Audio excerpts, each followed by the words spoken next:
The royal summons arrived on the 7th day of mourning, sealed with bloodwax and bearing the mark of pack sovereignty that could not be refused. Commander Cassius Aurelius stood in the conquered territories of the northern wastes, his armor still warm from battle, reading words that would shatter the careful fortress he'd built around his heart. The council oath demanded his immediate return. His father, the Alpha Prime, was dead, and the forbidden lineage he'd tried to bury beneath duty and distance was about to drag him back into the world of the one person he'd sworn never to face again. The ancestral right passed to him now, whether he wanted it or not. Heir of the realm, first Alpha of the 7 packs. But all Cassius could see, standing in that blood-soaked snow, was a pair of silver eyes that had looked at him 3 years ago with something worse than hatred. With devastation. With the kind of hurt that doesn't heal, that festers and transforms into something unrecognizable. He'd left Lucian broken. He knew that. He'd meant to. Because 18-year-old Omegas with moon-blessed bloodlines and prophetic dreams didn't belong in the life of a warrior destined to lead armies into darkness. Because loving someone that fragile, that luminous, that utterly irreplaceable would have destroyed Cassius's ability to do what needed to be done. To make the choices that saved packs but condemned souls. So he'd hurt him. Deliberately. Viciously. In front of the entire pack assembly. During the choosing ceremony where alphas claimed their destined mates. Cassius had looked at Lucian, dressed in the traditional Omega silks, trembling with hope and terror and love so bright it had nearly blinded him. And Cassius had said the words that would haunt him through every battle, every victory, every moment he tried to convince himself he'd made the right choice. I don't claim damaged goods. I don't claim an Omega whose bloodline is tainted with witch magic and prophecy. I don't claim weakness. The sound Lucian had made. Not a cry, not a gasp, but something worse, something that sounded like a soul breaking, still echoed in Cassius's nightmares. The way he'd collapsed, right there on the dais, while the pack elders looked on with a mixture of pity and approval. While Lucian's mother had rushed forward, gathering her son like broken glass, her own eyes promising vengeance Cassius knew he deserved. He'd left that night. Volunteered for the most brutal campaign, the most distant war. And he hadn't looked back. Not when the letters came, sealed with Lucian's personal crest. Not when his sister Octavia had begged him to reconsider, telling him things he'd refused to hear. Not when the dreams started, fever-bright visions of silver eyes and whispered prophecies and a future he'd severed with the precision of a blade. Tell me the city you're watching from so I can send you a warm hug. The journey home took 14 days. 14 days for Cassius to prepare himself for the pack's sovereignty ceremony, for the assumption of his father's throne, for the political nightmares that awaited. 14 days to build walls around the part of him that still reached for a ghost in the darkness, that still woke with Lucian's name on his lips. He told himself it would be fine. Lucian would have moved on. Found another alpha, perhaps, or left the capital entirely. The pack territories were vast. Their paths need never cross. This was simply duty. This was simply the weight of ancestral rights settling onto shoulders already scarred by war. He was wrong. The capital city rose before him like a memory made of stone and gold, the 7 towers of the pack houses gleaming in the late afternoon sun. Cassius rode through gates that had stood for 1,000 years, through streets crowded with pack members who bowed and whispered and stared at the commander who'd become their lord. The royal council awaited him in the high chamber, 15 alphas representing each of the major bloodlines, ready to formalize his ascension. But Cassius wasn't thinking about councils or thrones. He was thinking about the scent he'd caught 3 blocks back, so faint he'd almost convinced himself he'd imagined it. Moon jasmine and winter rain and something uniquely, devastatingly Lucian. His wolf had nearly torn free of his skin, recognizing what his mind refused to accept. Lucian was here. In the capital. Los. The ceremony was brutal in its formality. Blood oaths and ancestral pledges, the recitation of pack sovereignty laws that dated back to the founding. Cassius knelt before the council, accepted the Alpha Prime's crown of blackened iron and moonstone, felt the weight of generations settle into his bones. He should have been focused. Should have been present. Instead, every nerve in his body was screaming at him to find that scent, to track it through the winding streets until he understood why his heart was trying to claw out of his chest. The heir of the realm must establish his household within the lunar cycle, Elder Marcellus intoned, his voice heavy with tradition. The Alpha Prime cannot rule without. I know the requirements, Cassius interrupted, his voice rougher than intended. I'll fulfill them. There's another matter. This from Octavia, his sister, her face carefully neutral but her eyes holding a warning that made his blood run cold. A matter of pack sovereignty that requires your immediate attention. Situation involving an unmated Omega and a child of uncertain lineage. The bottom fell out of Cassius's world. Well, the child was presented to the council last month, Octavia continued, and now her voice held an edge that could cut steel. An Omega named Lucian Silvanus came before us with a 2-year-old son. He refused to name the father. The council has demanded confirmation of paternity, as is our right under pack law. The child bears certain markers, certain features that suggest alpha bloodline of the highest order. Cassius was on his feet before he registered moving, his chair clattering behind him. Where? The Silvanus estate on the eastern ridge. Brother, before you. But Cassius was already gone, his wolf surging so close to the surface that his eyes blazed gold, his control fraying like rope over flame. Child. Lucian had a child. And something about the way Octavia had looked at him, the careful neutrality in her voice, told him everything he needed to know and couldn't possibly accept. The Silvanus estate hadn't changed. Same ivory stone walls, same gardens where night-blooming flowers turned silver under the moon. Same balcony where Cassius had once climbed, 17 and reckless and so in love he could barely breathe, to spend stolen hours with an Omega who'd looked at him like he was worth something beyond his bloodline and battle scars. The guards recognized him, stepped aside with wide eyes. No one stopped an Alpha Prime. No one questioned his right to go anywhere, demand anything. But when Cassius reached the door to Lucian's chambers, rooms he'd memorized years ago, doors he'd touched with reverent hands, he froze. Because he could hear it now. The soft, rhythmic sound of breathing. 2 heartbeats, one strong and steady, one smaller and quicker. And underneath it all, that scent. Moon jasmine and winter rain and something new. Something that smelled like sunshine and innocence and a future Cassius had thought he'd destroyed. He opened the door. The scene before him rewrote his understanding of devastation. Lucian sat in a chair by the window, bathed in late afternoon light that turned his dark hair to silk and made his pale skin seem to glow. He was thinner than Cassius remembered, his cheekbones sharper, his frame almost fragile. But his face, gods, his face was still the most beautiful thing Cassius had ever seen. Those silver eyes, those full lips, that expression of such profound exhaustion it made Cassius's chest ache. And in his arms, sleeping with the complete trust of a child who knows nothing but safety and love, was a little boy. A little boy with Cassius's dark curls. With Cassius's sharp jaw, even in miniature. With Cassius's exact shade of golden brown eyes, visible even through sleep-heavy lids.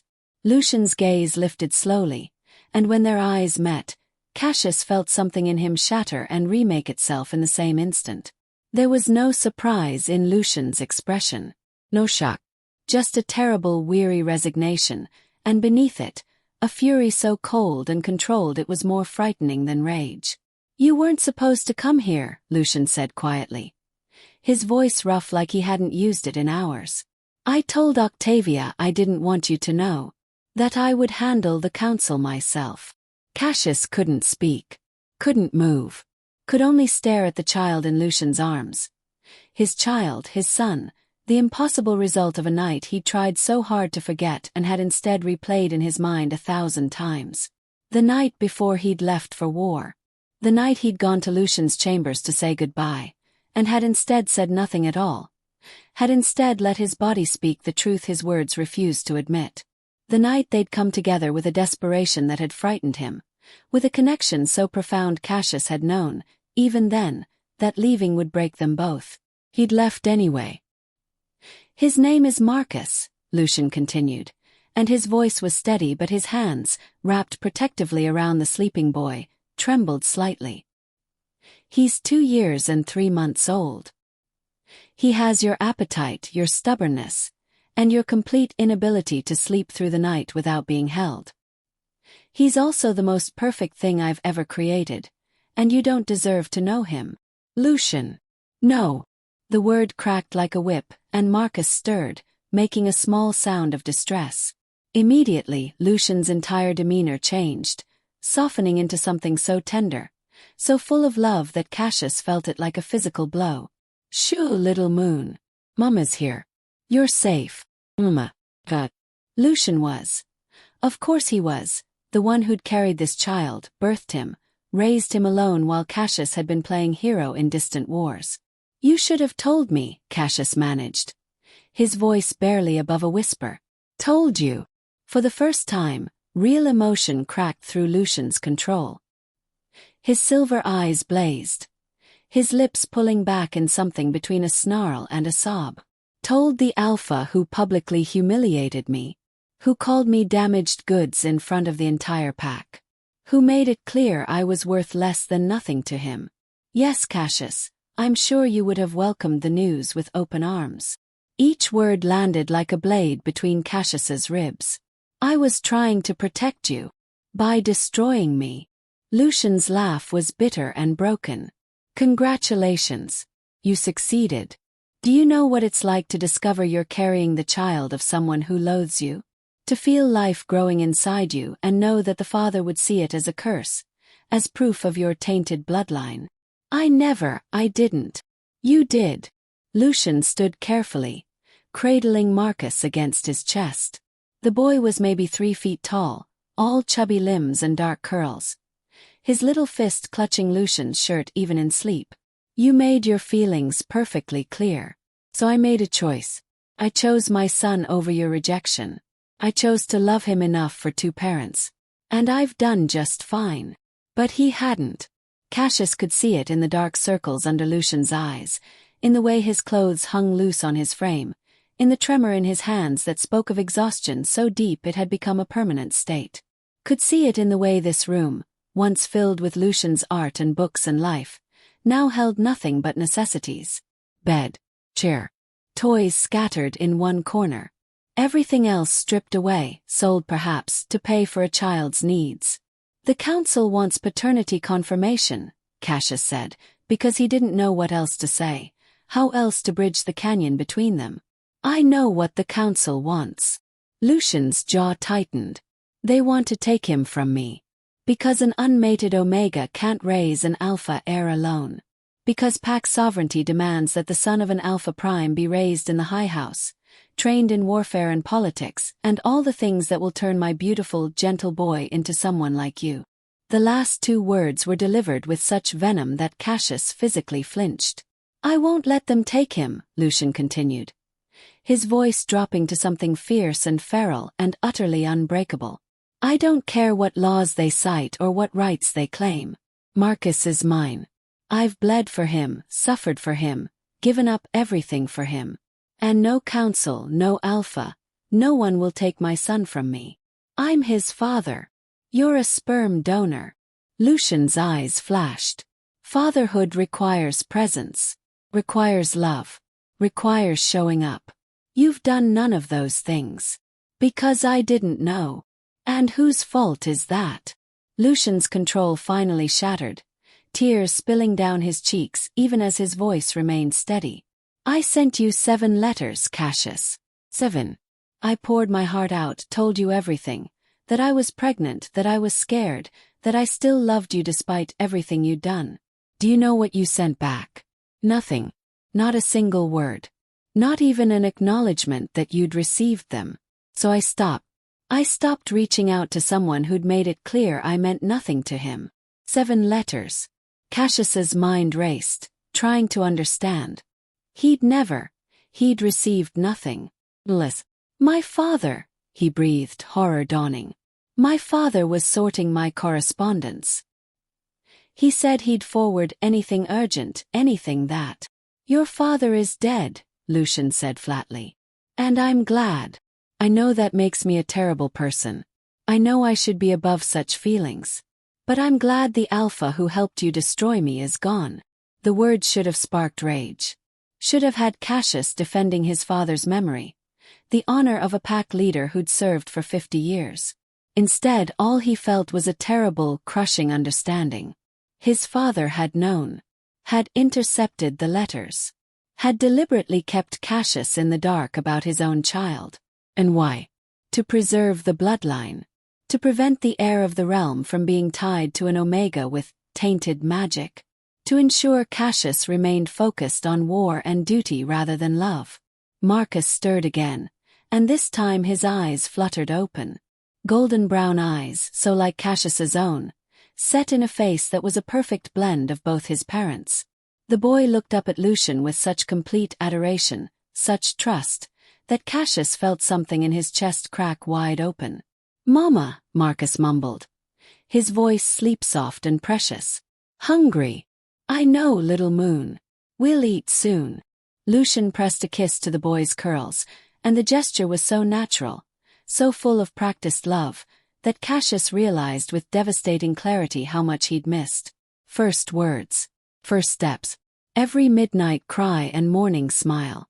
Every moment that mattered.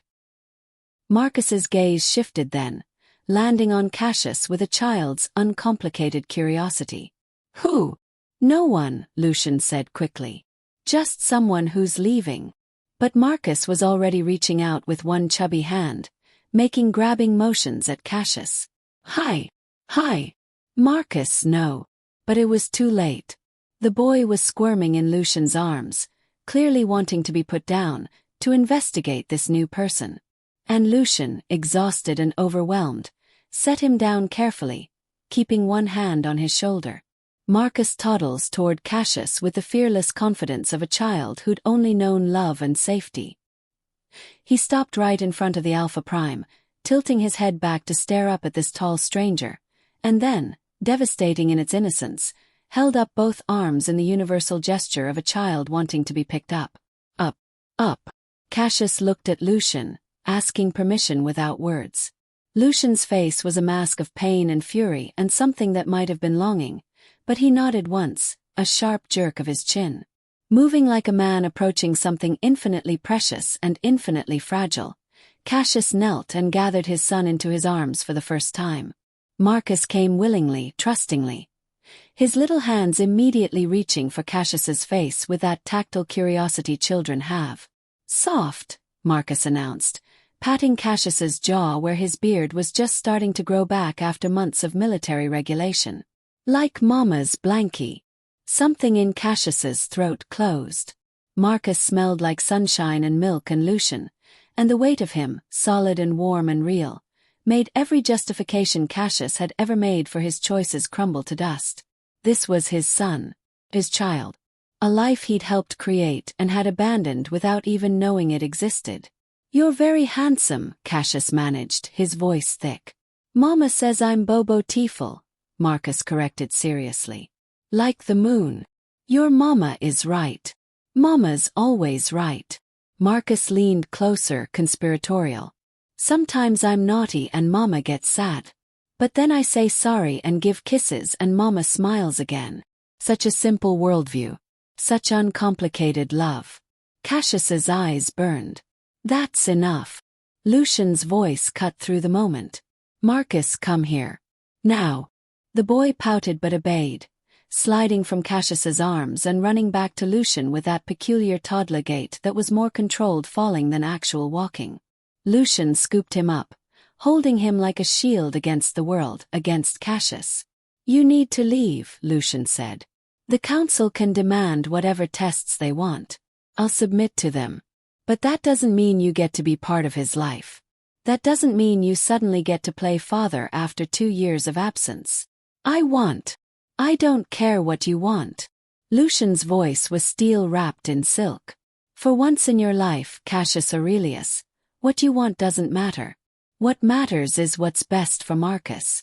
And having a father who's already proven he's excellent at walking away. That's not best for anyone." The words landed like physical blows, but before Cassius could respond, the door burst open. Octavia rushed in, her face pale with urgency. "Cassius, you need to come now. The council has called an emergency session. There's been a challenge to your ascension." "A challenge?" Cassius's wolf surged, political instincts sharpening. "From who?" "Gaius Maxentius." Ice flooded Cassius's veins. Gaius Maxentius, alpha of the third house, a traditionalist who'd opposed Cassius's father at every turn. Who believed in the old ways, the brutal ways, where omegas were property and bloodline purity meant everything. On what grounds? Octavia's eyes flickered to Lucian and Marcus, and Cassius understood before she spoke. "On the grounds that you've sired a bastard child with an omega of questionable lineage." He's citing the old laws, Cassius. The ones that haven't been invoked in a century. He's demanding that either you formally reject the child and his mother, proving your commitment to pack sovereignty above personal weakness, or you step aside and let someone more suitable take the Alpha Prime throne. The world narrowed to a pinpoint. Reject them. Reject Lucian and Marcus, the two people who'd just become more important than anything else in existence. Or lose everything he'd been raised to inherit, the power to protect not just them but all the packs under his rule. "There's more," Octavia said quietly. "If you reject them, Gaius is demanding the child be placed in his custody. He has no heir of his own. He wants to raise Marcus as a Maxentius, to purify him through proper alpha training." "No." The word came from both Cassius and Lucian simultaneously. Lucian clutched Marcus tighter, the boy sensing the tension and starting to fuss. They can't take him. I have ancestral rights, maternal rights." "You have no rights," Octavia said, and her voice was full of sympathy and fury in equal measure. "Not against a challenge from a high alpha. Not when you're unmated and the father is in question. If Cassius rejects him, Marcus becomes a ward of the Pack Council. And Gaius has 3 other council members already swayed to his side. Then I won't reject him." Cassius's voice was flat, final. "I'll claim them both. Right now. Formally. Cassius, if you do that, you'll be forfeiting the Alpha Prime position. The other houses won't accept. Then they won't accept it. You're talking about civil war." Tavia grabbed his arm. "The packs haven't been divided like this in 300 years. If you claim an omega that half the council sees as unsuitable, if you legitimize a child they see as tainted. He's my child. My son. And Lucian is." Cassius's voice broke. "Lucian is the only person I've ever loved. So they can accept it or they can challenge me, but I'm done pretending that duty matters more than this." Silence fell, heavy and absolute. Lucian stared at Cassius like he'd started speaking in tongues. His silver eyes wide with disbelief and something that might have been hope before he ruthlessly crushed it. "You don't mean that," Lucian whispered. "You can't. Not after everything." "I mean every word." Cassius took a step closer, then another, moving slowly like Lucian was a wild creature he might spook. "I was wrong. 3 years ago I was so wrong I can barely stand to look at myself. I thought I was protecting you by pushing you away. I thought loving you would make me weak, would compromise my ability to lead. But all it did was make me a coward who hurt the person who mattered most." "Stop." Lucian's voice shook. "Stop saying things you don't mean. Stop offering things you'll take back the moment it becomes inconvenient. I can't survive you breaking me again, Cassius. I barely survived it the first time. Then let me prove it." Cassius dropped to his knees, right there in the middle of the room, his eyes never leaving Lucian's. "Let me show you that I'm not the same man who hurt you. Let me be the father Marcus deserves and the mate you should have had 3 years ago. You think it's that easy?" Tears streamed down Lucian's face now, unchecked and devastating. "You think you can just waltz back in and erase everything with pretty words and grand gestures? You destroyed me, Cassius. You took everything I was, all my hope, all my love, all my stupid dreams about destiny and true mates, and you crushed it in front of everyone I knew. Do you know what that did to me? Do you have any idea? Tell me, Cassius begged. Tell me so I can understand. So I can carry it the way you've had to carry it. Lucian laughed, the sound broken and terrible. You want to know? Fine. I'll tell you. After you left, I locked myself in my room for 3 days. Didn't eat. Didn't sleep. Just stared at the walls and wondered what was wrong with me. What was so fundamentally broken that my own destined mate would rather have nothing than have me? Marcus whimpered at the pain in his mother's voice, and Lucian automatically soothed him, stroking his hair with shaking hands. Then I found out I was pregnant, Lucian continued. And I was terrified. Because I knew what it meant, that I'd be tied forever to someone who hated me. That I'd have to see your face every time I looked at my child. But then Marcus was born and he was so perfect, so innocent, and I thought maybe this was why. Maybe this was the reason for all the pain, because he needed to exist. Lucian. I'm not finished. Lucian's voice hardened. Do you know how I've survived the last 2 years? By selling everything I owned. By taking work no Omega should have to take, cleaning and cooking and scrubbing floors for alphas who thought my unmated status meant I was available for more. By begging the council for aid and being told that if I'd just give up my son, I'd be taken care of.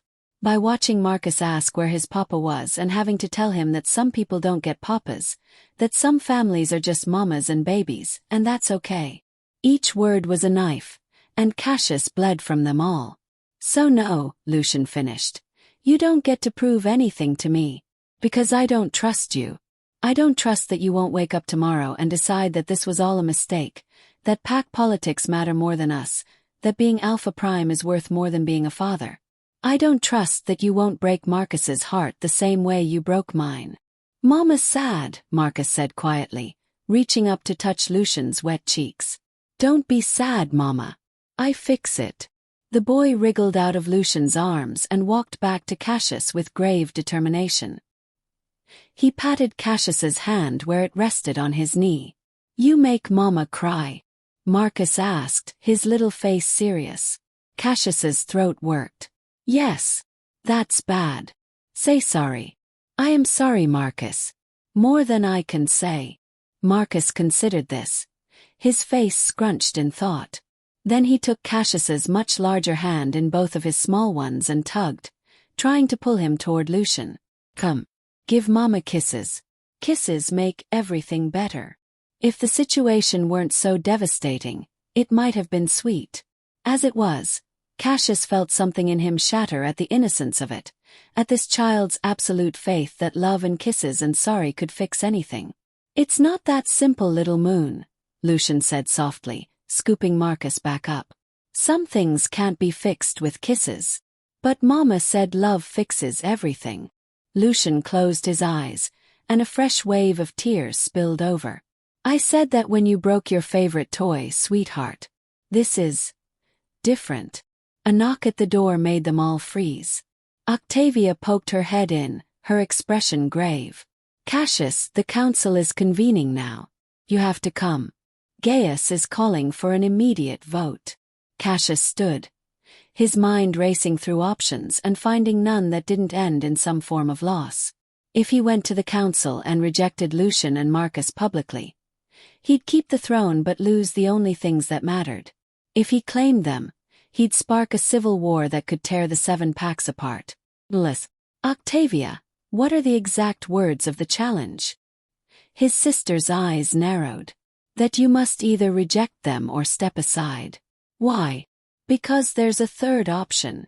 Cassius turned back to Lucian.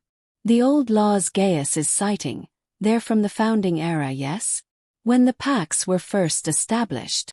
Yes, but then they also include the right of sovereign claim. If an Alpha Prime takes a mate through the ancient ceremony, with all the blood oaths and soul bonds, that mate becomes untouchable by pack law. Their children become direct heirs, regardless of any prior concerns about bloodline or prophecy or taint. Lucian's face paled. The right of sovereign claim hasn't been performed in 300 years. Dangerous, Cassius. It's not just words and pretty ceremonies. It's blood magic, soul binding, The kind that ties two people together so completely that if one dies, the other. I know what it is. Then you know it's permanent. Absolute. There's no divorce, no separation, no backing out if you change your mind. You'd be bound to me until death, unable to take another mate, unable to. I know, Cassius repeated. And I'm asking you to do it anyway. Tonight. Before the council. In front of everyone. You're insane. Probably. Cassius moved closer, dropping his voice so only Lucian could hear. But I'm also desperate. And I'm done being a coward. I'm done letting politics and duty and fear control my choices. If binding myself to you for eternity is what it takes to keep Marcus safe, to keep you both safe, then that's what I'll do. You don't love me, Lucian said, but his voice wavered. You said. I lied. The words came out raw, stripped of every defense. I lied because I was terrified of how much I loved you, of how completely you'd consumed me.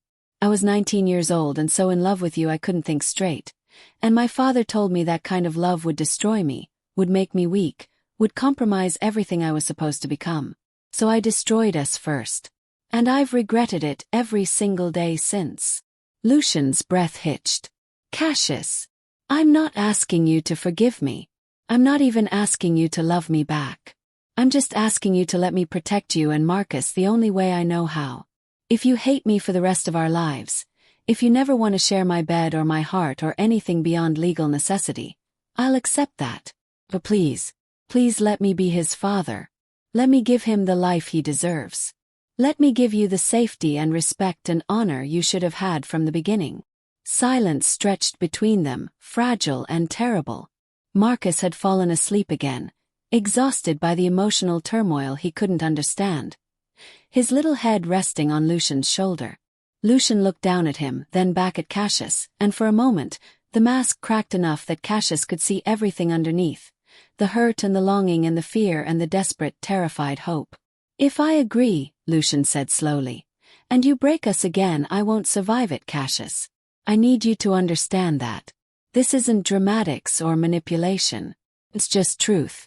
If I let myself hope again, if I let myself trust you again, and you prove that trust was misplaced, it will kill something in me that can't be revived. Then I'll spend every day making sure I never break that trust.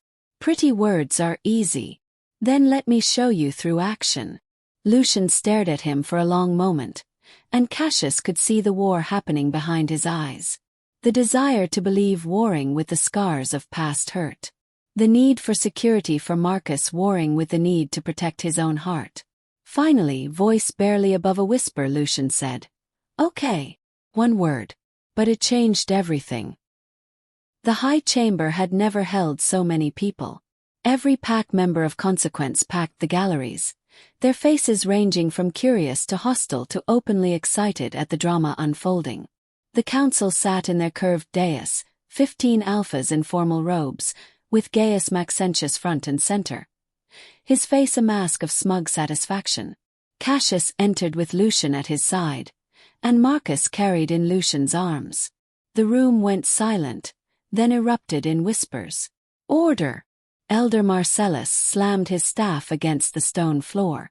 The council recognizes Commander Cassius Aurelius, now Alpha Prime of the 7 packs. Actually, Gaius said smoothly, the question of whether Cassius will remain Alpha Prime is precisely why we're here. As I stated in my challenge, the heir of the realm has sired a bastard child with an Omega of questionable lineage. This violates the sacred trust of pack sovereignty and compromises. I invoke the right of sovereign claim, Cassius interrupted, his voice ringing through the chamber. The whispers stopped. Every eye turned to him. Gaius's smile faltered. The rite hasn't been performed since the reign of Alpha Prime Hadrian, 317 years ago. I'm aware. I'm also aware that pack law, the very law you're citing to challenge my ascension, allows any Alpha Prime to invoke the rite when claiming their chosen mate. Are you suggesting we should ignore centuries of tradition?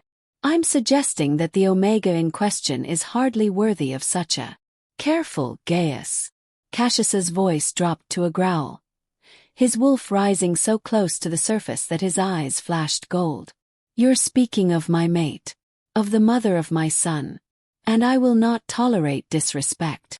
The temperature in the room seemed to drop 10 degrees. Lucian stood silent beside Cassius, his face pale but composed, Marcus sleeping against his chest. "The right of sovereign claim requires both parties to consent freely," Elder Marcellus said carefully. "Omega Lucian, do you understand what this ceremony entails? The permanence, the soul binding, the—" "I understand," Lucian said clearly. "And I consent." The words echoed through the chamber like a bell toll. Gaius shot to his feet, his face flushing with rage. "This is a mockery. The Omega is being coerced, manipulated by threats against his child." "Are you being coerced, Omega Lucian?" Elder Marcellus asked. Lucian's silver eyes swept the council, landing on each face with a boldness that made several alphas shift uncomfortably. When he spoke, his voice carried the weight of prophecy, of something ancient and powerful that had nothing to do with submission. "I am not being coerced. I am making a choice. The same choice I would have made 3 years ago if I'd been given the chance. The same choice I made the night I conceived Marcus. The same choice I've made every day since, when I could have walked away, could have given up, could have let the pack take my son. I choose Cassius Aurelius. Not because he's Alpha Prime. Not because of politics or protection.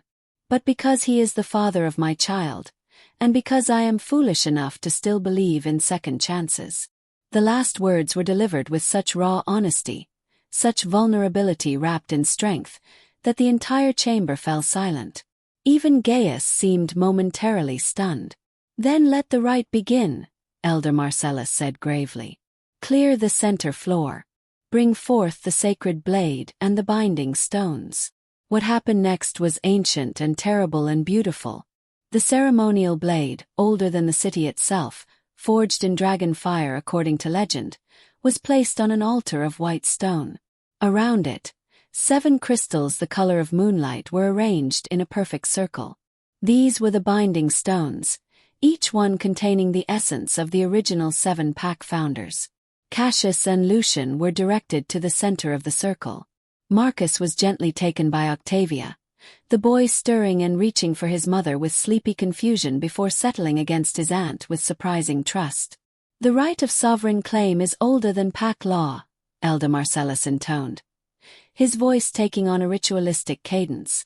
"It is blood and soul, past and future, life and death intertwined. Once begun, it cannot be stopped. Once completed, it cannot be undone. Do you both swear to accept these terms?" "I swear," Cassius said immediately. "I swear," Lucian echoed, his voice steady despite the trembling of his hands. "Then join hands and speak the words of binding." Cassius took Lucian's hands in his, feeling the delicate bones, the calluses that hadn't been there 3 years ago, evidence of hard work and harder times. Their eyes met, and for a moment the crowded chamber fell away. There was only them. Together they spoke the ancient words, the language so old that few in the room understood it fully. But the meaning resonated in the bones, in the soul. "By blood I bind thee. By soul I claim thee. By life I pledge thee. In darkness and light, in strength and weakness, in joy and sorrow. Thy fate is mine, and mine is thine, until death claims us both and even beyond." The blade was presented. Cassius took it first, drawing it across his palm without flinching. Blood welled, dark and rich. He offered his bleeding hand to Lucian, who took the blade with shaking fingers and repeated the gesture. When their palms pressed together, blood mixing, something visible happened. Light erupted from their joined hands, silver and gold intertwining, spreading up their arms like living vines. The binding stones began to glow, resonating with a frequency that made the air itself vibrate. Gasps echoed through the chamber. This wasn't just a ceremony. This was real magic, real power, the kind that hadn't been seen in generations. The light grew brighter, almost blinding, and Cassius felt it, the moment their souls touched. It was like nothing he'd ever experienced. He could feel Lucian's fear, his hope, his exhaustion, his desperate love for Marcus, and underneath it all, buried so deep Lucian himself might not acknowledge it, the ember of feeling he still carried for Cassius. Love that had been burned and scarred but never fully extinguished. And Lucian could feel him too. Cassius knew it from the way Lucian's eyes widened, from the soft sound of surprise and pain he made. Could feel the guilt that Cassius carried like armor, the self-loathing, the years of regret. Could feel the love that had never died, that had grown toxic and twisted in the darkness but was still, fundamentally, love. "It is done," Elder Marcellus whispered, and there was awe in his voice. "The bond is sealed. Cassius Aurelius and Lucian Silvanus are now mated under the oldest laws, the deepest magic. What the rite has joined, no force on earth can separate." The light faded slowly, leaving them standing in the circle, their hands still joined, both breathing hard like they'd run miles. A mark had appeared on their wrists, identical, intricate, a pattern of swirls and symbols that glowed faintly silver. The mating mark, visible proof of their bond. Cassius looked up at the council, at Gaius whose face had gone purple with barely suppressed rage, at the other alphas whose expressions ranged from shocked to calculating to grudgingly impressed. "My mate is now untouchable by pack law," Cassius said, his voice carrying absolute authority. "My son is legitimized as heir of the realm. Any challenge to their status is a challenge to the right itself, which is treason against the oldest foundations of pack sovereignty. Does anyone wish to press such a challenge?" Silence. Even Gaius, for all his fury, wasn't foolish enough to declare himself a traitor in front of the entire pack. "Then this session is concluded," Elder Marcellus said. "Long live Alpha Prime Cassius Aurelius and his mate, Omega Lucian Aurelius." The formal acknowledgement rippled through the crowd. It was done. Irrevocable. Permanent. Lucian swayed slightly, and Cassius caught him immediately, one arm around his waist. Up close, he could see how much this had cost. The ceremony, the emotional toll, the sheer exhaustion of single parenthood finally catching up now that the adrenaline was fading. "I've got you," Cassius murmured. "I've got you, and I'm not letting go." "You'd better not," Lucian whispered back. "Because I can feel you now. In here." He pressed his free hand to his chest. "And if you hurt me again, it won't just break my heart. It'll break my soul." The weight of that responsibility settled over Cassius like a physical thing. But he welcomed it. Had been carrying the weight of regret for 3 years. This was better. This was the purpose. This was the chance to become the person Lucian and Marcus deserved. Marcus was returned to them, the boy now fully awake and staring at the glowing marks on their wrists with wide-eyed wonder. "Pretty," he declared, touching Lucian's wrist with gentle fingers. "Mama glows." "Yes, little moon," Lucian said softly. "Mama glows now. Papa too." Marcus looked at Cassius, and the word "Papa" hit Cassius like a physical blow. The boy didn't understand the complexity of what had just happened, only that this tall man with his eyes was somehow important now, somehow connected. "Yes," Cassius managed, his voice rough. "Papa too." Marcus seemed to accept this with the easy adaptability of a 2-year-old. He yawned hugely, then nestled between them, one hand clutching Lucian's shirt, the other reaching for Cassius's with sleepy trust. The walk from the high chamber to the Alpha Prime's residence, now their residence, was surreal. Pack members lined the streets, some cheering, some silent, all watching. News of the rite had spread like wildfire. By morning, every pack in the 7 territories would know that their Alpha Prime had claimed an Omega through the ancient ceremony, that the bond light had actually manifested, that magic thought to be extinct had blazed bright enough to be seen through the chamber windows. The Alpha Prime's residence was a massive complex carved into the mountainside, all stone and glass and luxury that felt obscene compared to the sparse room Lucian had been living in. Servants rushed forward, then stopped short at Cassius's sharp gesture.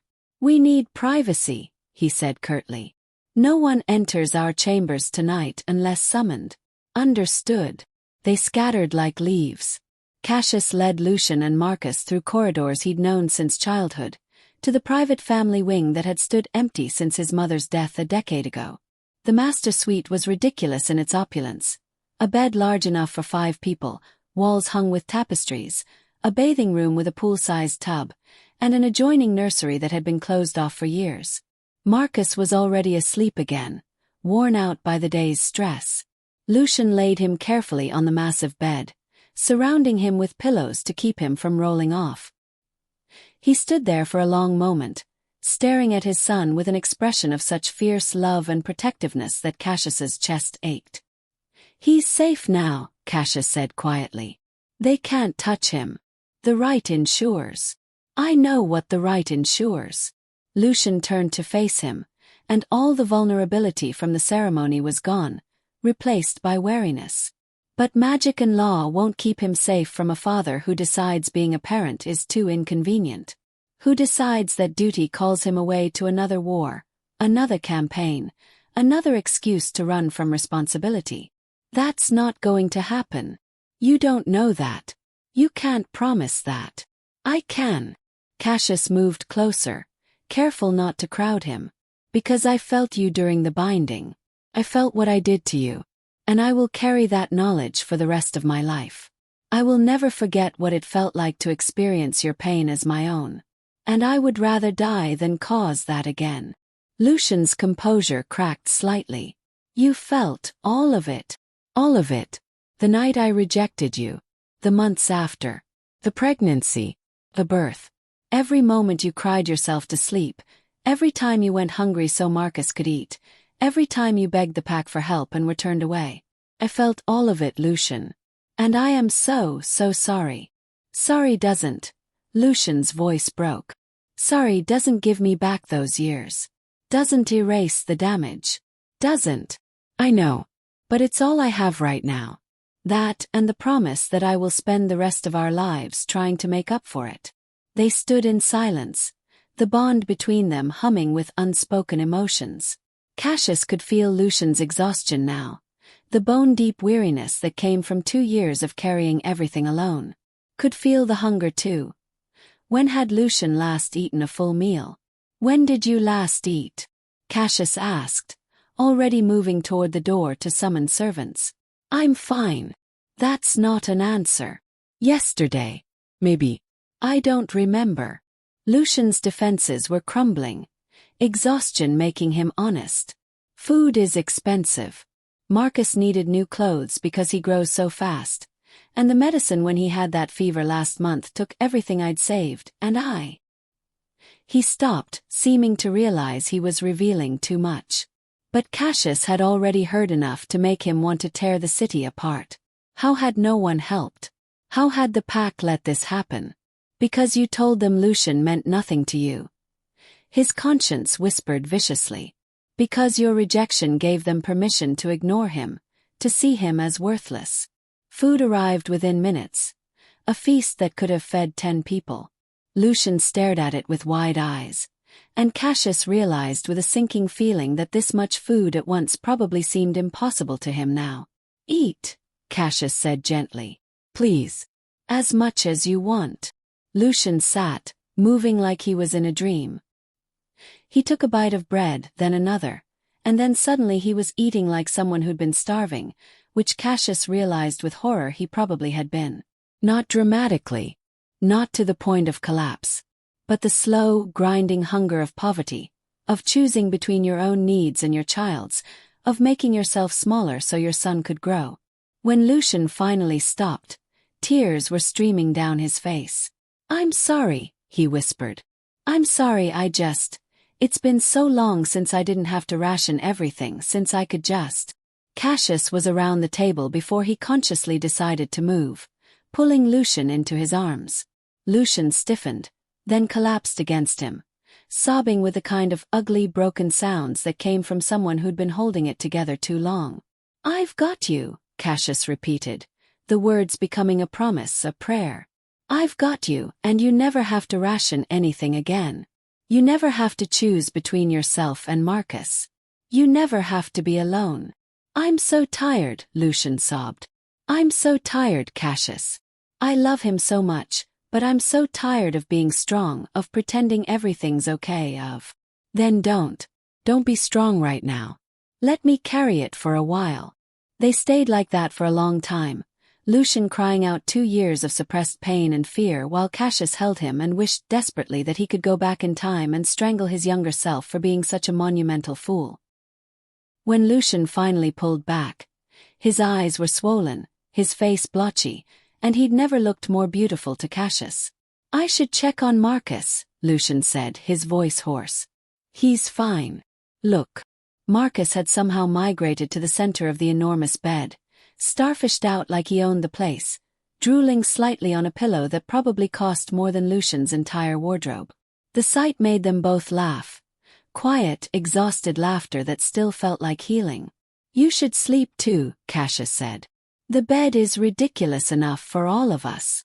Lucian hesitated, and Cassius could feel the conflict through the bond. The exhaustion warring with fear, the desire for comfort warring with self-protection. "I won't touch you," Cassius said quietly. "Not unless you want me to. The bond doesn't require physical intimacy unless both parties consent. You're safe with me, Lucian. I swear it." Something in Lucian's expression softened. He nodded once, then climbed onto the bed, curling protectively around Marcus. After a moment's hesitation, Cassius joined them on the other side of the boy, maintaining careful distance. They lay there, the three of them, Marcus sleeping peacefully between his parents, who were strangers and soulmates all at once. Cassius watched Lucian's eyes drift closed, watched the tension slowly leave his body as exhaustion finally claimed him. Through the bond, he could feel the moment Lucian fell asleep, could feel the dreams that chased him. Not quite nightmares but not peaceful either. Memories and fears and hopes all tangled together. Tomorrow would bring new challenges. Gaius wouldn't give up just because of one ceremony. There would be political maneuvering, attempts to undermine Cassius's authority, efforts to prove that the rite had been performed incorrectly or that Lucian was somehow manipulating the Alpha Prime. There would be 1,000 small battles and several large ones. But tonight Cassius had this. His mate was sleeping fitfully beside their son. His son, who'd reached for him with such uncomplicated trust. His family, broken and battered but somehow miraculously his. He reached out slowly, carefully, and rested his hand near Marcus's, not quite touching but close enough to feel the warmth. The boy shifted in his sleep, his small hand finding Cassius's, wrapping around one finger with the automatic grip of a child. Cassius closed his eyes and let himself feel it. The weight of responsibility, yes, but also the weight of purpose. Of love. Of second chances that shouldn't exist but somehow did. The morning came too soon and with it, chaos. News of the rite had spread beyond the city, and by dawn, delegations from the other pact territories were already arriving, demanding audiences, explanations, reassurances that this unprecedented event wasn't a sign of weakness in their leadership. Cassius left Lucian and Marcus sleeping and went to face the political storm alone. Or tried to. He'd barely made it to the council chamber when Octavia intercepted him. "There's a problem," she said without preamble. "What kind of problem?" "The kind where 3 of the outer territories are threatening to break from the 7 Pax Alliance unless you can prove that your mating doesn't compromise your judgment. The kind where Gaius has been whispering in ears all night about how you've been bewitched by Omega magic. The kind where you need to make a very public, very convincing show of strength, or we're looking at the dissolution of everything our family has built for 3 centuries. Cassius's jaw tightened. What do they want? A demonstration. Of power, of control, of your ability to rule despite the bond. They want you to preside over a judgment. And they've specifically requested that Lucian be present but silent, to prove he has no influence over your decisions. That's a trap, yes. But one you have to walk into anyway.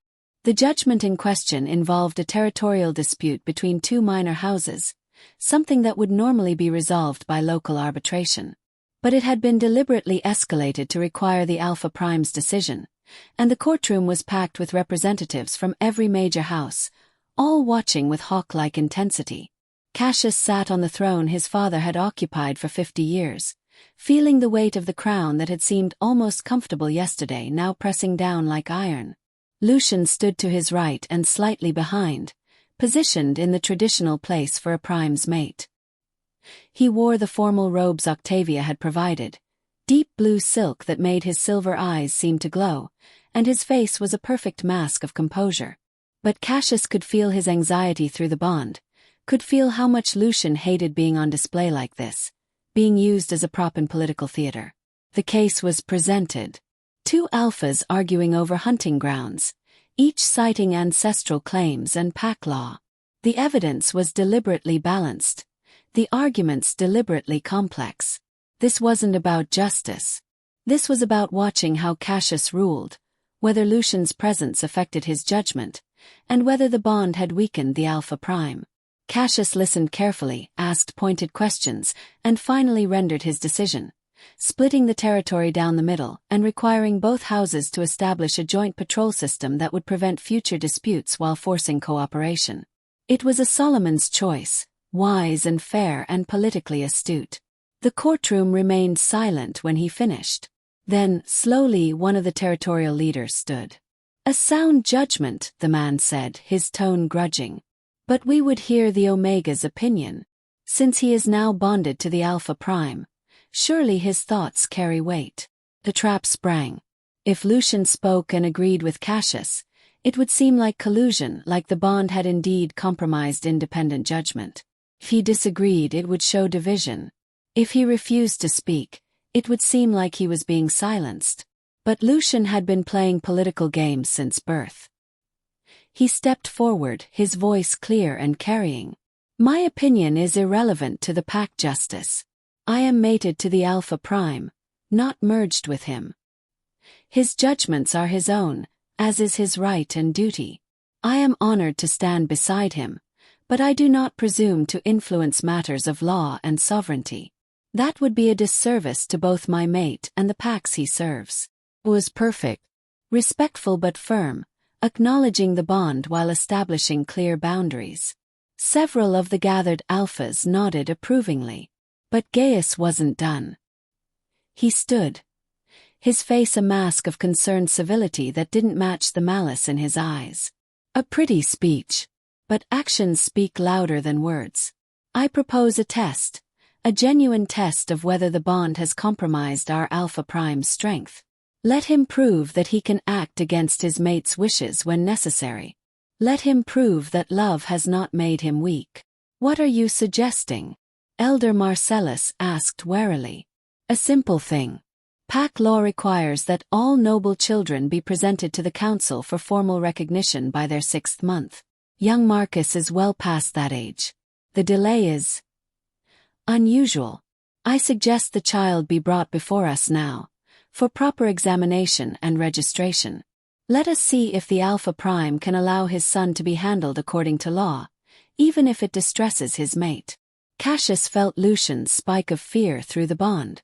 The formal examination was usually routine, checking for Alpha or Omega traits, registering bloodline markers, ensuring the child was healthy and legitimate. But in Marcus's case, with so much political tension, it would be invasive, stressful, and possibly traumatic for a toddler who'd been through enough upheaval. "This is unnecessary harassment," Cassius said coldly. "My son's legitimacy was established through the rite itself." "Then you have nothing to fear from following proper protocol," Gaius countered smoothly. "Unless the bond has indeed made you prioritize your mate's comfort over pack law." The other alphas were watching, calculating. This was the moment. The test of whether Cassius could be strong enough to rule, or whether his love for Lucian and Marcus made him vulnerable. "Fine," Cassius said, his voice like ice. "Bring my son before the council. But I warn you, Gaius, if anyone causes him unnecessary distress, they will answer to me personally." Marcus was brought in by Octavia, the boy rubbing his eyes sleepily, confused by all the strangers and formality. He immediately reached for Lucian, who picked him up despite the breach in protocol, holding him close. "Mama, where are we?" Marcus asked, his voice small. "Just a quick visit, little moon. Then we'll go home." The examination began, measuring Marcus's height and weight, checking his teeth and joints, looking for the telltale signs of his designation. Cassius watched Lucian's face remain carefully neutral, even as every muscle in his body was rigid with tension. Could feel through the bond how much this was costing him. How every moment someone else's hands were on their son felt like a violation. Then one of the examining alphas, a house physician loyal to Gaius, pressed a bit too hard while checking Marcus's spine. The boy cried out, tears immediately springing to his eyes. Lucian moved before anyone could stop him, snatching Marcus back with a sound that was almost a growl. His eyes flashed silver bright, and for a moment, something ancient and powerful looked out from his face.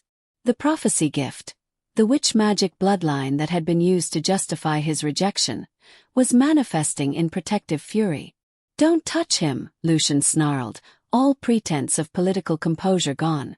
"Don't you dare hurt my son." The courtroom erupted. Some shouting about Omega insubordination, others about protective rights, Gaius calling for sanctions, Elder Marcellus trying to restore order. And through it all, Cassius felt the bond singing with one clear truth. Lucian had just destroyed his own careful political positioning to protect Marcus. Had just proven that he would choose his child over appearance, over safety, over everything. And Cassius loved him for it. "Enough!" Cassius's voice cut through the chaos like a blade. He stood, power radiating from him in waves that made even the boldest alphas take a step back. "The examination is complete. My son is healthy, strong, and clearly shows alpha markers. He is registered as Marcus Aurelius, direct heir of the realm. And anyone who questions his legitimacy or his mother's right to protect him from harm will be questioning me." He moved to Lucian's side, placing one hand on his mate's shoulder in a gesture of unmistakable support and unity. "My mate acted within his rights as a parent. Pack law allows any mother to defend their child from a perceived threat. And if you think watching someone hurt my son without reacting would prove I'm strong, you're wrong. It would prove I'm a monster. Strength isn't the absence of love.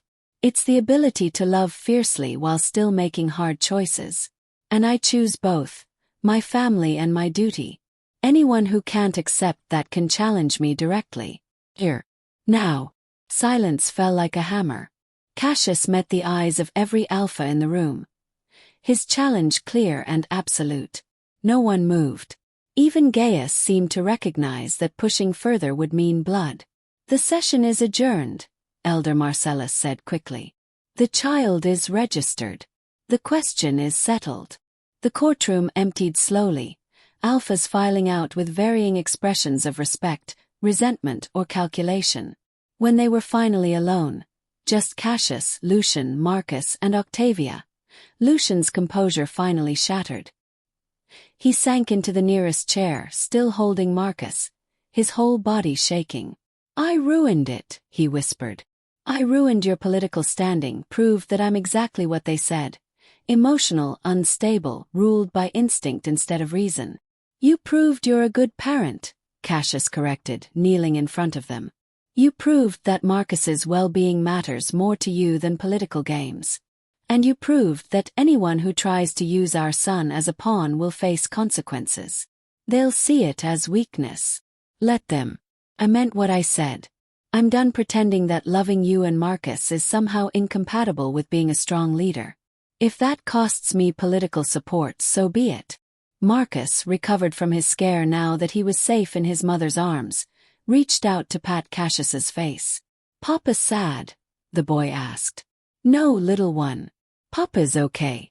Mama was scary loud. That startled a laugh from both of them. "Yes, Mama was very scary loud. Because Mama is very brave." "I want to go home," Marcus announced. "This place is too crowded."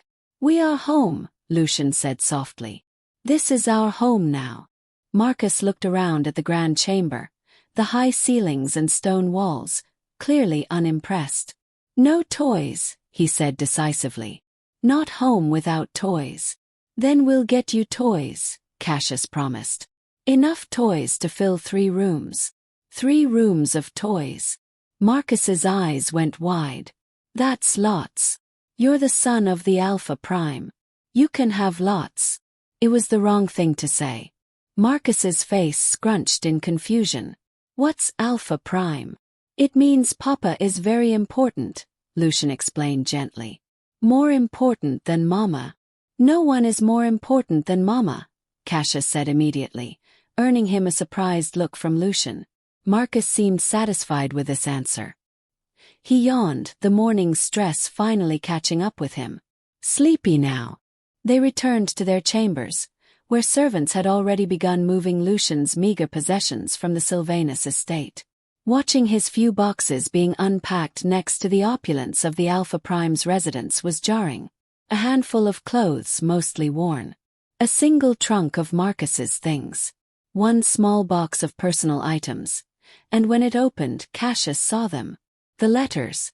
7 of them, each carefully sealed. Each marked with dates spanning the 2 years after Marcus's birth. The letters Lucian had sent. The letters Cassius had never received. May I? Cassius asked, gesturing to them. Lucian's face went carefully blank. They're not relevant anymore. Please. A long moment passed. Then Lucian nodded once, a sharp jerk of his head.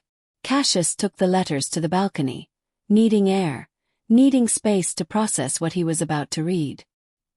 He opened the first one, dated 3 months after the rejection ceremony. The paper was tear-stained, the handwriting shaky, and the words, gods, the words destroyed him. Lucius, I don't know if you'll read this. I don't know if you'll care. But I have to tell someone, and you're the father, so you deserve to know. I'm pregnant. The healers confirmed it yesterday. Your child is growing inside me, and I don't know whether to be terrified or grateful. Terrified because I'm raising them alone. Grateful because at least I'll have a part of you that maybe won't hate me. I know you didn't want this. Didn't want me. But our child deserves better than to be rejected before they're even born. So I'm asking, begging, please reconsider. Please come home. Please let me prove that we could be a family, that loving each other doesn't have to be a weakness. I still love you. I know I shouldn't. I know it's pathetic after what you said. But I can't seem to stop. Yours even if you're not mine, Lucian. Cassius's hand shook. He opened the second letter, dated 2 months later. Lucius, I felt the baby move today. Just little flutters like butterflies. The healers say that's normal for the 4th month. They also say I need to eat more and take better care of myself, but food is expensive, and I'm trying to save for when they're born. I've been dreaming about you. The prophecy dreams are getting stronger. I see you in battle, covered in blood but alive. I see you coming home. I see you meeting our child and falling in love with them instantly. I see a future where we're happy. But I also see darkness. I see a future where I'm alone, where our child grows up asking about their father, and I have to lie and say you didn't want us. I see myself breaking under the weight of it all. Please, please just write back. Even if it's just to say you hate me. Even if it's to tell me to stop hoping. Anything is better than this silence. Lucian. 5 more letters. Each one more desperate, more heartbroken, more resigned. The last one, written a month after Marcus was born, made Cassius openly weep. Lucius, I'm not going to write again after this. I understand now that you really meant what you said. That you really do see me as damaged, tainted, unworthy. I've accepted it. Our son was born 3 weeks ago. His name is Marcus, after my grandfather. He has your eyes, your hair, your stubborn little chin. He's perfect, and I love him more than I knew it was possible to love anything. I'm including a sketch. My hands don't work as well as they used to. The pregnancy was hard, and I don't think I've fully recovered, but I wanted you to see him. Even if you don't want him, even if you never acknowledge him, I wanted you to see what you made. What we made together, in that one night when you let yourself be vulnerable with me. I won't contact you again. But know that Marcus will grow up knowing he was wanted, even if only by one parent. He'll grow up knowing love. And maybe that will be enough. Goodbye, Cassius. Lucian. The sketch was folded carefully beneath the letter. Cassius opened it with trembling hands and saw his son, newborn Marcus, tiny and wrinkled and absolutely perfect, captured in Lucian's delicate, precise lines. And in the corner, barely visible, a tiny self-portrait of Lucian holding the baby. His face thin and exhausted but radiant with love. Cassius stood on that balcony and let himself break. Let himself feel the full weight of what he'd thrown away, what his father's interference had cost them all. 3 years. 3 years of his son's life stolen. 3 years of Lucian suffering alone, thinking he was unloved and abandoned. When he finally had himself under control, he went back inside. Lucian was sitting on the edge of the bed, Marcus asleep beside him, staring at nothing. "My father intercepted them," Cassius said quietly. "The letters. He never told me. He never." "I know." Lucian's voice was flat, emotionless. "I figured it out eventually. But it doesn't really matter, does it? You still left. You still chose to walk away knowing what we had, knowing that night meant something. The letters were just confirmation of what you already decided. That's not, isn't it?" Now Lucian looked at him, and his eyes were ancient, exhausted. "You knew what could happen that night. You knew omegas are fertile around the full moon. You knew, and we still. He stopped, took a breath. "And then you left anyway. Before dawn. Without a word. Just gone." "Because I was terrified," Cassius admitted. "Because I knew that if I stayed even one more hour, I wouldn't be able to leave at all. Because loving you that much, needing you that much, felt like standing on the edge of an abyss. And I chose to run instead of jump. And now I'm jumping. And I'm begging you to catch me." Lucian stared at him for a long moment, something warring in his expression. Then he stood, moving to the window where moonlight painted everything silver. "Do you know what the hardest part was?" Lucian's voice was barely above a whisper. "Not the pregnancy. Not the birth. Not even the poverty or the loneliness. It was watching Marcus grow and seeing you in every expression, every gesture. Having to love the parts of him that reminded me of the person who destroyed me." Cassius moved closer but didn't touch. "I can't change the past. But I swear to you, Lucian, I will spend every day of our future proving that you made the right choice by giving me this chance." "You keep saying that. But what happens when the next war comes? When duty calls again? When does being a father and a mate starts feeling like a cage instead of a gift? Then I'll remember this moment. I'll remember what it cost us both the first time I chose wrong. And I'll choose differently." Pretty words. "Then let me show you through action." Lucian turned to face him fully, and in the moonlight, his beauty was devastating. But it was the vulnerability in his eyes that undid Cassius, the terrible hope warring with learned caution. "I can't survive you leaving again," Lucian said simply. "The bond means if you die, I die. But if you leave, if you choose duty over us, I'll die anyway, just slower. So if you have any doubt, any hesitation, tell me now. Let me protect what's left of my heart before it's too late." "No doubt," Cassius said immediately. "No hesitation. You and Marcus are my priority now. Everything else comes second. Even Pax sovereignty. Even that. You're Alpha Prime. You can't just watch me." Cassius closed the distance between them, taking Lucian's hands gently. "I've spent 3 years in war, fighting for Pact territories and political alliances. And every single night I dreamed of you. Of this. Of having the courage to choose love over duty. I'm not wasting this second chance." Lucian's breath hitched. "The Council will never accept." "The Council accepted the right. They have no choice. And if they push, I'll remind them that an Alpha Prime who protects his family fiercely will protect his pack even more so. Love doesn't make me weak. It makes me understand exactly what I'm fighting for." For the first time, something in Lucian's expression softened. Not forgiveness, that would take time, but the first tentative steps toward trust.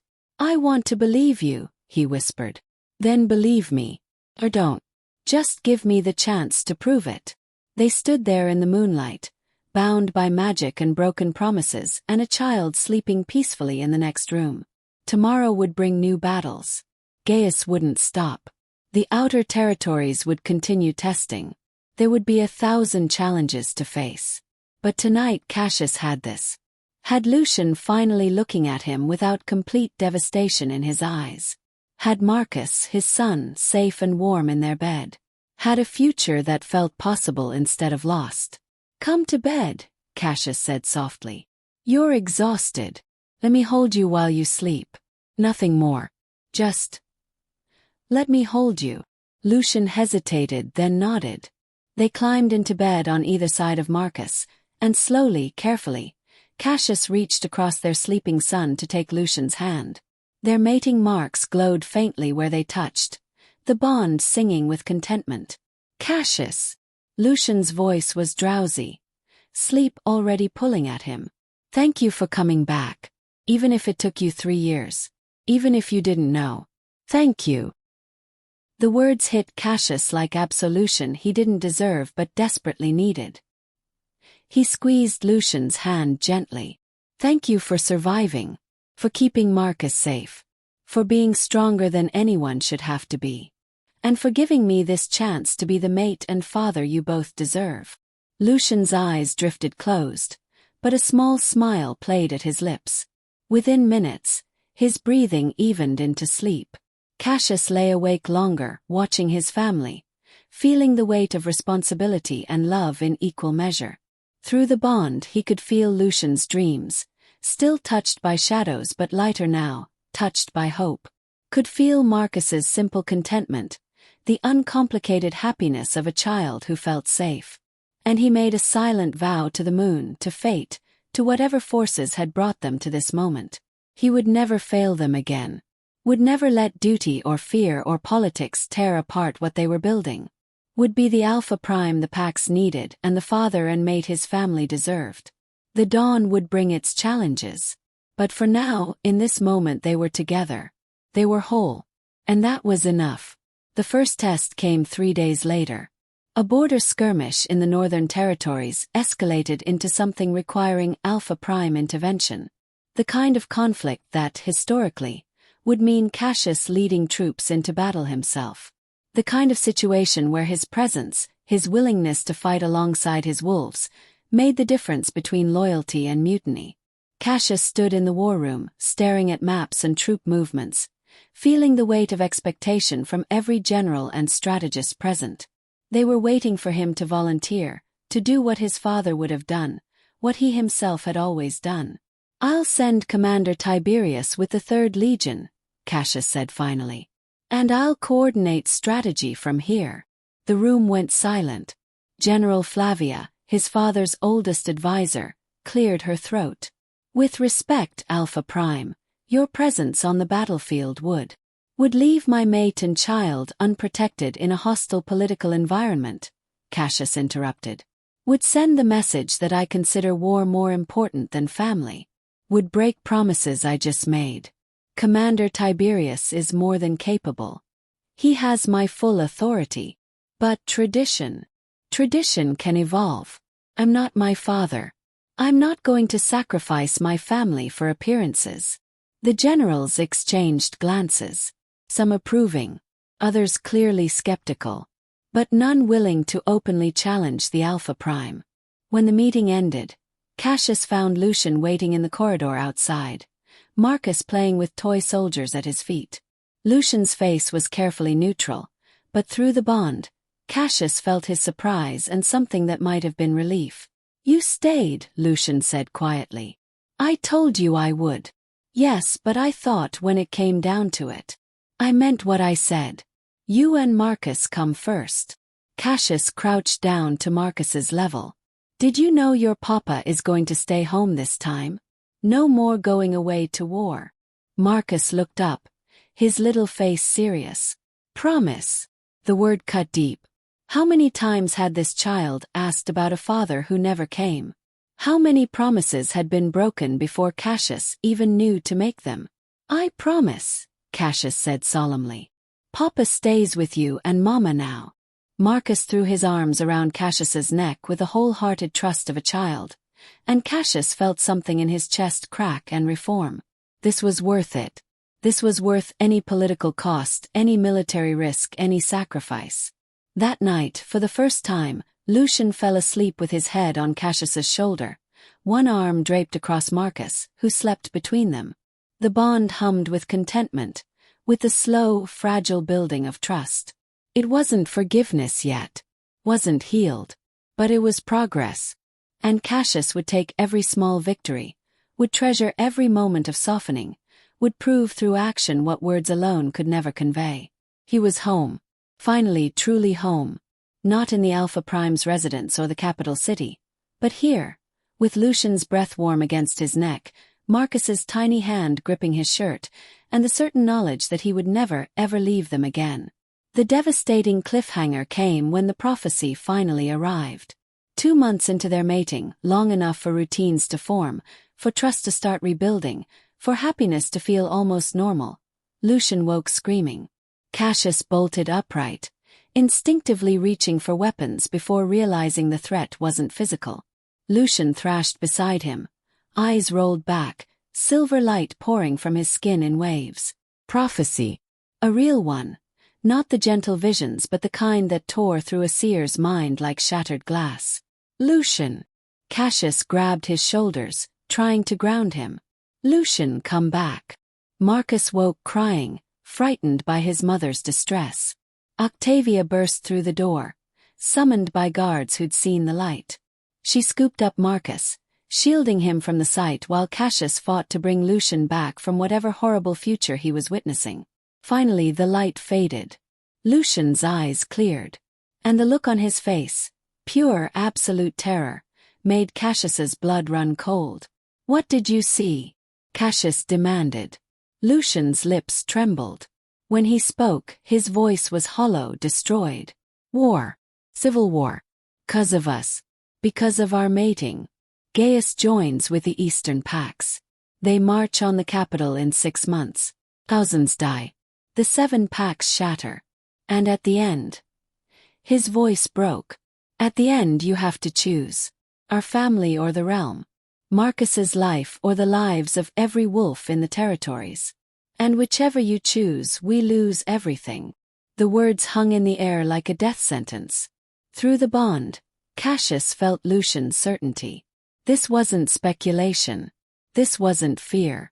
This was prophecy, the kind that always came true unless the future was changed at devastating cost. Then we change it, Cassius said firmly. You can't change prophecy. You can only delay it, make the cost higher. Then we'll pay the cost. You don't understand. Lucian grabbed his hand, gripped desperate. I saw it, Cassius. I saw you standing over Marcus's body. I saw you becoming the monster you always feared. I saw you choosing the realm and losing your soul. Or choosing us and watching the Pax burn. There's no good ending. There's no way out that doesn't destroy us all. Then we'll find a way that doesn't exist yet. That's not how prophecy works. I don't care how it works. Cassius pulled Lucian close, feeling him shake. We'll fight it. We'll change fate itself if we have to. But I'm not losing you. I'm not losing Marcus. And I'm not letting some predetermined future tell me what I can and can't protect. Lucian collapsed against him, sobbing. I'm so scared. I know. But we'll face it together. Whatever comes. Whatever the cost, we'll face it as a family. In the doorway, Octavia stood with Marcus, her face grave. The boy reached for his parents, sensing their distress, wanting to fix it with the simple love of a child who didn't yet understand that some things couldn't be fixed. And Cassius held his family, his mate and his son, while prophecy hung over them like a blade, knowing that everything they'd fought for, everything they'd rebuilt, was about to be tested in ways that would either forge them into something unbreakable or shatter them completely. The war was coming. And this time there would be no running from it. The end. Or is it?